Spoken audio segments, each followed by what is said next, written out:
on this computer. I've got it all going on now. It's starting. I have so much fun. I enjoyed your podcast so much. It was, going into that studio and seeing all the technical stuff and your logo everywhere and your bright energy. It was so great. And I could see that you were sharing your mission and a lot. And that's why I say, like, oh, you're my soul sister, because it's about helping people shine their light. And everybody has a different story and comes to their life in a different way. So I wanted to thank you again for that. So before we get started on my Rise Above Noise, I like to start with some kind of a digital marketing, techie kind of advice for our listeners. So I am going today go with a question that somebody asked me. Let's see, let's make sure that you can see my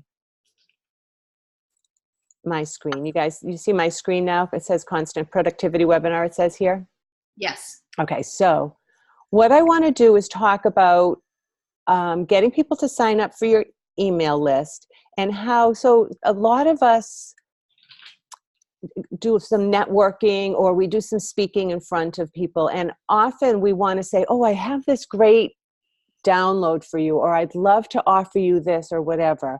And so to automate that, one of the things that you can do, I'm going to be using Constant Contact today to show it, but I believe the other third-party email providers also offer it.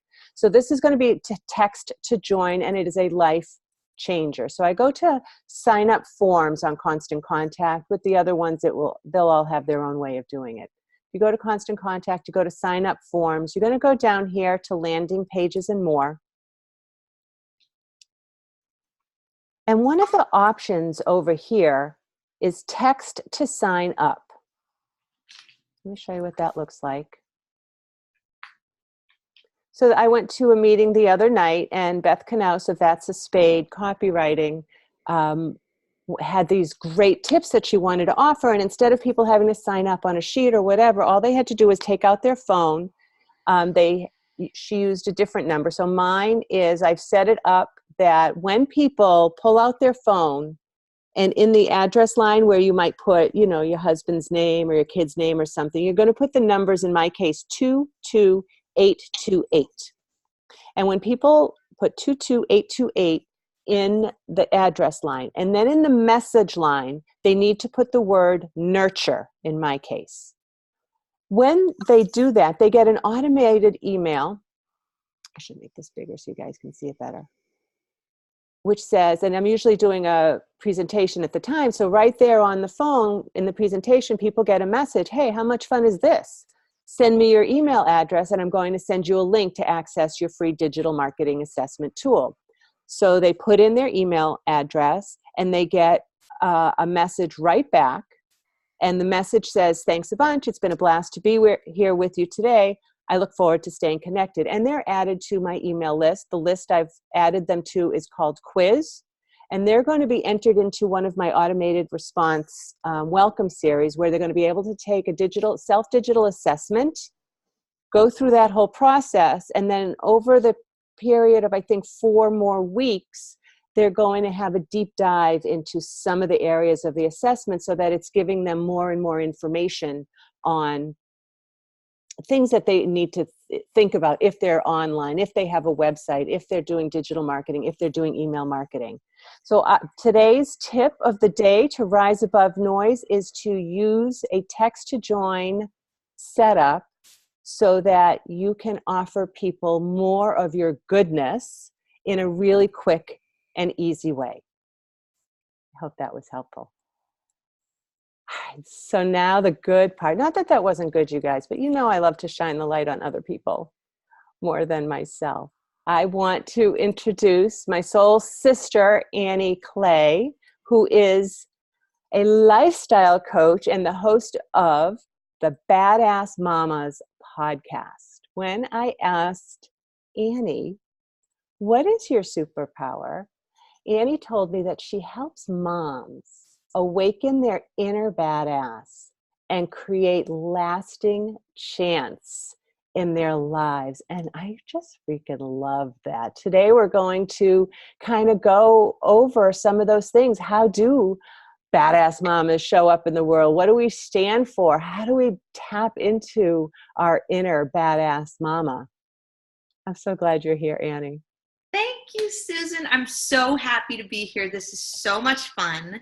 And I'm just excited I get to see you for the second time in like 2 weeks. So this is joy. It's So such a joy. Yeah, I'm so happy to be here to talk about this. I'm so passionate about it, as you know. And, you know, it's funny when I say awaken your inner badass. A lot of times people will say, well, what is that? What are you even talking about? What is your inner badass? Yeah. And to me, it's just kind of a fun way of saying your true self. And that's why it's not that some people are a badass and some people aren't. We all have an inner badass. We all have our true selves inside. It's just that through all of the conditioning throughout our entire lives, a lot of times that light gets hidden or dimmed, or stuff gets piled on top of it. I like to even think of it as we all have a diamond, but sometimes we can't see it because it's covered in muck and dirt, and we just need to clear off all of that and shine. It's not like we have to create something that's not there. It's there in everyone. We just have to shine it up a little bit. And so that's what I love to do. That is the purpose of my podcast, is to get people to understand and believe that you are this beautiful divine being here to do awesome stuff in your own unique way, you know, to contribute to this world in your own special, awesome way.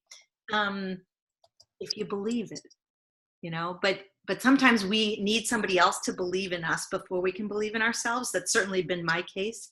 And sometimes to be our true self, we have to get to a place where things can get a little dark for a little bit. In my case, I was pretending for a really long time. I was being the person I thought I was supposed to be, which in my case was Martha Stewart.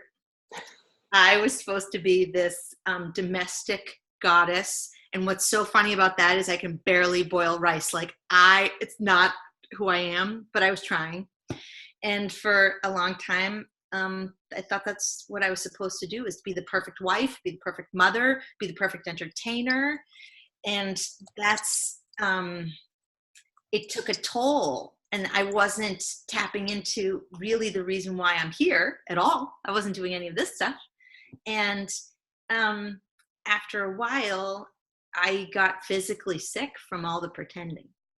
And I think, but was able to, through, got a lot of soul searching and a lot of years of healing, to come out on the other side. So here I am. And so, you know, I talk to a lot of people who were in that place of kind of pretending to be somebody they think they're supposed to be. Yes. You know what I mean? Yes, I do know what you mean. Yeah. Yeah. Tell me about your personal experience, as much as you'd like to share. What were the voices in your head telling you, and how did you ultimately quiet them and bring up the positive voices? So the voices in my head, historically have been, you know, you're not good enough who you are. You have to pretend to be someone else because who you are is not enough. The other thing is, you know, you're not smart enough, or you're not qualified enough, or, you know what, you don't have enough connections. You don't have, I mean, it's amazing how self-doubt creeps in so many insidious ways. And I think the part, you know, for anybody starting a new business or trying to grow an existing business, or maybe you're not even starting it yet, maybe you're just kind of thinking about it. Mm-hmm. You're like, it's amazing how this resistance pops up all the time. And it's in the form of that voice of, What are you, crazy? You could never do that. Or you get a little momentum and you get excited. Don't get excited about that. This whole thing's going to fall apart. This is never going to work. Don't get excited.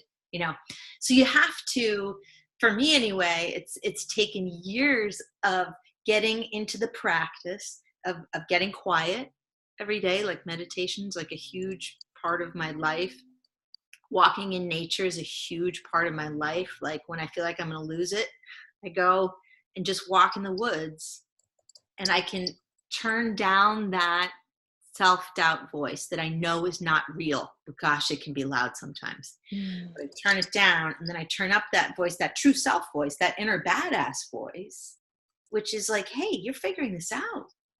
You got this. Or, you can call so-and-so. She'll talk you off the ledge. Or, you know what? Go listen to that podcast. You love that. It always puts you in a better mindset or positive place. I'm really a big proponent of listening and reading as much positivity as you possibly can.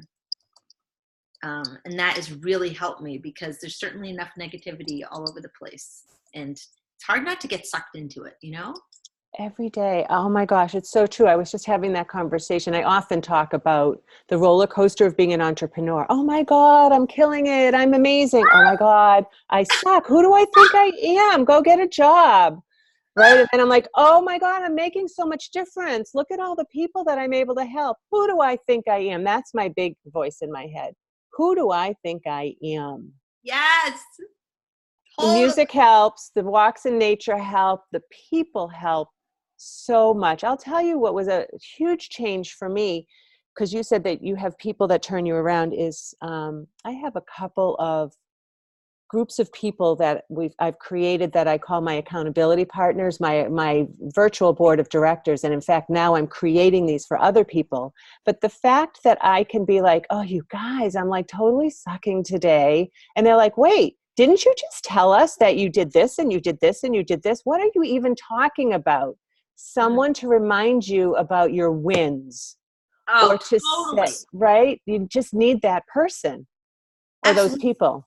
And you can even do that in your imagination. So one of the things that I do, which people think I'm crazy, but I'm telling you, it really works for me, is I do it in a meditation where I have a board of directors of people who are my heroes, who are not alive anymore, but like I never met.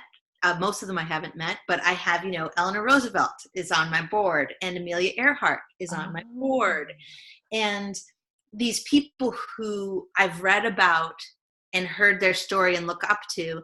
And I say, well, if I was asking Amelia Earhart what to do here, what would she say to me? And it's amazing how quickly I get the response, like in her case, she said, just do it. Just do go. It. Don't stop thinking about it. And depending on who you put on your board, you're going to get kind of different feedback. Somebody may be very filled with wisdom and say, take a minute and relax and settle down. But I just love the idea that you are never alone if you have your imagination. And you can also, of course, call up real people, which is so wonderful. Having a community of support is so important. But sometimes, if you can't reach somebody, or let's say your community of support isn't too strong yet or whatever, you can really use meditation to connect, because you're never alone. Even if you feel like you are, we're never alone. I mean, we're all connected. So that is so good. And meditation has so many different forms, right? So a lot of times when I say meditation, people are thinking of me and I'm doing Om. Well, that's a way of doing it. There's mantras, there's walking meditations, there's affirmations, whatever it is. But I'm very interested in what you're thinking. What you're talking about is using your subconscious mind really to access strength points or advice points from other people. And you don't even have to, like you may have a favorite author. Like Dyer was a huge influence on me. And I'm always like, Wayne, what do you think? What do you think about this? You know? And it sounds so silly, but it gets you out of your own head. And I think that's what it is. It's like, as long as I'm in my own head having a crazy conversation, I'm in crazy town. I need to talk, and it gets you to sort of just think about whatever it is from a different perspective. If I'm thinking about it, well, what would Susan think about this? I'm going to think about it from your perspective, Right. or I'm going to try to anyway. And it gets me away from my perspective. It gets me thinking, oh, well, Susan would probably look at this a little different. She would probably think this, even if it's not right, or it doesn't even matter. I'm starting to expand and think about it and reframe it and get away from the voice that's saying, this is too hard, or, you're not going to make it. Or like you said, who do you think you are? Or people are going to think you're nuts. All of those stories that are going on. Yeah. Yeah. So good. So for people who are just starting out in business, or who are maybe have been in a comfortable business for a little while, but are now looking maybe to grow and to leverage and to really step into their power. And I'm going to say, like I'm on the verge of leveraging. I have this big audacious goal that I'm building a team, and next year I'll have this platform to share more stories and more brilliance with more people. Because this is my favorite thing. This is my favorite thing, is shining the spotlight on amazing people. And I have the great opportunity to know so many amazing people, but it is scary. It's scary. And I network like crazy, but to go and put myself out there to the world where people don't know me, haven't really necessarily met me, that means I have to show up digitally, right? Yeah. I have to kind of show up on their screen with my words or my actions. So either way, whether you're just starting into business or you're ready to leverage, what would be some exercises or advice that you would help people step into their badassery? So the easiest thing you can do is something that scares your pants off. When you do stuff and what people will often say, oh, get out of your comfort zone. But what's that? And I determine so what I like to do is, think of something to do even every week that scares you. And it could be something like a physical challenge. It could be like, I'm going to go to treetops in Canton and do the ropes course because I'm so scared of heights. That terrifies me, but I'm going to go do it. It could be a physical challenge. It could be having a difficult conversation that you don't want to have, and you're really scared to have it because you don't know how is this person going to react. It could be anything. It could be making a commitment. Sometimes making a commitment to do something is really, really scary. But what's cool is just using the ropes course as the example, because it's kind of a tangible one. Whenever you do something that makes you sweat, makes your heart go like this, like the hair on the back of your neck stand up, when you come out on the other side, having survived, not having died, because sometimes it feels like life or death, even if it's not, you have a sense, your confidence grows every time. It's amazing. And I've tested this. I became a little addicted to doing things that scared me. I used to go into the woods. This was for a period of time at dusk without my phone or flashlight. And I would go in because it scared me. When it got dark, it really scared me. Yeah. For some other people, that might not be scary, but for me, it was. Yeah. And I would do it on purpose because when I would come out, I felt stronger. I felt like, okay, I can handle my own fear. I think sometimes the fear is so scary, and we think, what if I can't handle that feeling? But if you get comfortable with the feeling, not that it ever feels good, because fear always, but you say, oh, I've been here before. I know what this is like. I'm going to be okay. And then you just get comfortable being uncomfortable. So, because whenever you're stretching yourself, if it's a business or a physical challenge or a relationship, my God, those are the scariest. You're going to be afraid. There's no way of getting around it. You can't get around the fear. You have to go like through the fear, they say. Yes. So getting comfortable with fear. So doing scary things. That's for me what helps me the most. I love that so much. And I think I had mentioned that I had gone to a mindset retreat last fall with Bold Heart program. And we talked about that fear and I think you and I might have talked about it too. Like fear isn't even real because it's bringing yourself up to thinking about something that might happen, and then it might not happen, but you really don't have to deal with it until your fear isn't going to make it not happen. Right. And so during that was like so mind blowing that is all in your subconscious. Fear is in your subconscious. And if you can control it.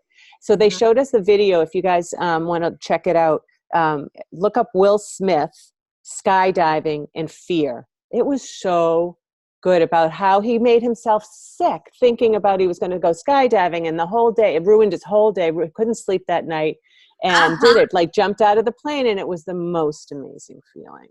There was another one of a child at the top of a little ski slope, so scared, crying scared, like so frightened to go down the ski slope, and just all that fear and fear and fear. And then finally like cried and then went down it and was so elated at the end of it. And I think about that a lot when I say, why am I feeling this way? Like you recognize it. I feel a certain way. Oh, it's fear. I get a little jolt. I know what it is. And then to realize, okay, that's my body telling me it wants to protect me, but I will take it through to the next part. Yeah. I love that idea. Do something. So that's your inner Eleanor Roosevelt right there, right? Yeah. Do something every day that scares you. Definitely. How do you work with people? What kind of people are you working with, and what kind of process are you helping them with?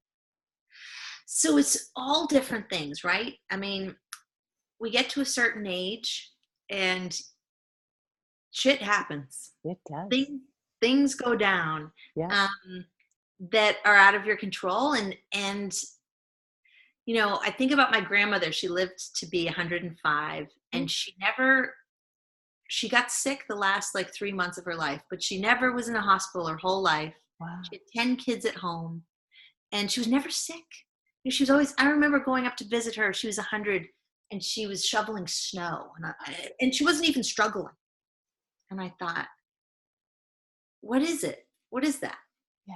And I feel like she had an ability to bounce back quickly from tragedy, from hardship.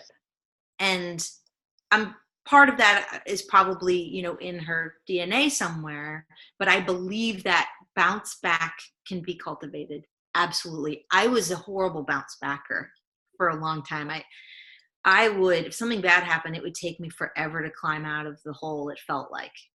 And I feel like being able to bounce back quickly is critical. So I help people who are a lot of times in the abyss, maybe not in like the bottom of it, but in a place they're not satisfied. They're not satisfied. They're not satisfied with their health. They're not satisfied with how their garage is filled to the ceiling with stuff. They're not satisfied with their business. They're not satisfied with their marriage, their relationship. They're not satisfied with their relationship with their kids, you know, whatever it is. And we figure out what they want. So first you got to figure out what you want, right? A lot of times we're not satisfied. We have no idea what we want. Right. So that's hard. So we figure out what you want. And then it's like, all right, well, now we're going to go get it. And we make multiple action plans, because sometimes, you know, you got a great plan. Mike Tyson said, the plan always seems great until you get punched in the face. And then what happened to the plan? So I like having multiple plans. And then you follow the plan and see how it goes. And sometimes there is a trial and error in it, but once you're committed to figuring it out, and you know you're going to figure it out, that's what we do. We figure it out. It's not always a straight line, but we figure it out. Well, I think that's, so the thing that really strikes me with what you're saying, and I mean, you're a mindset and a health coach, and I'm not. I'm a digital marketing coach. But similarly, right? Without a plan, nothing happens. But in your case, like everyone's like, oh, I should be able to figure this out on my own. I don't need to hire a coach. And then they just keep repeating their patterns over and over again. And then that just brings them lower and lower and lower into that trough. And that just having that person with the professional slant to say, I've seen this before. You're good. I can figure this out. We can figure this out together, right? So the same thing that I do with digital marketing and the same thing with my accountability mastermind groups, it's hive mind, so that, yeah, you know it in your head, but now you're accountable to somebody who's going to be checking up on you. Absolutely. I mean, I'm a coach. I have 3 people who coach me because, you know, when you're so close to your own stuff, you can't see it. You're at the bottom of the valley, but the coaches are up top on the mountain. They can see what you can't see. So it's so helpful because sometimes I'm like banging my head against the wall and my coach will say, oh, Annie, just, you know, it's just blah, blah, blah. And I'm like, how did I not see that? I'm a coach, but it's me, so I can't see it. So like having somebody in your corner is so awesome. It's so awesome. And somebody that just has an expanded view. That's all. That's so good. So good. I think that's a great place to kind of start wrapping up our talk, because that was just so powerful, that being able to see what you can't see, having somebody in your corner, somebody with an expanded and skills, like they've been taught skills, how to motivate you. And everything. Oh yeah, for sure. So that's so awesome. Annie, so we talked about the Badass Mamas podcast. People can find you on Apple, iTunes, on your website, right?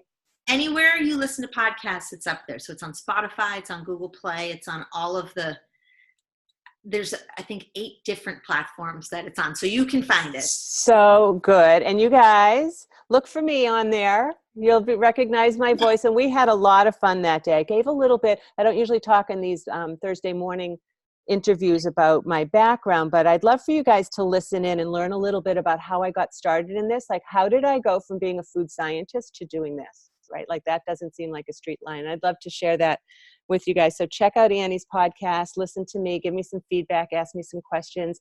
And Annie was nice enough to offer my listeners, and I'm so excited that she is, that you can get 30 minutes one-on-one with Annie, right?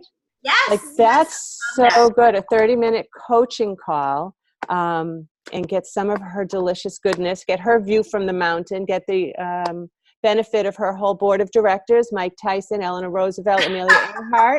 They're all there, right there for you in 30 minutes. That's a deal. How do they find, what would be the best way for them to reach you to get on your schedule? You can go to my website, which is anniebugeau.com. It's ANNIEBUGEAU. You can find me on Facebook, Annie Bugeau Clay. I'm the only Annie Bugeau, I think, in the United States. So I'm pretty easy to find. Nice. And I'm on Instagram, Annie Bugeau 5226. Awesome stuff. That's so great. Well, you guys, I highly recommend it. So many great people have been on her podcast. I know some of the people from She Breeds Balance have been She Breeds Balance have been over there, and I just admire every single person that's over there. So thank you, Annie. Thank you so much. Thursday morning with me. This is so much fun. I'll talk to you soon. Okay. Bye, Susan. Thank you.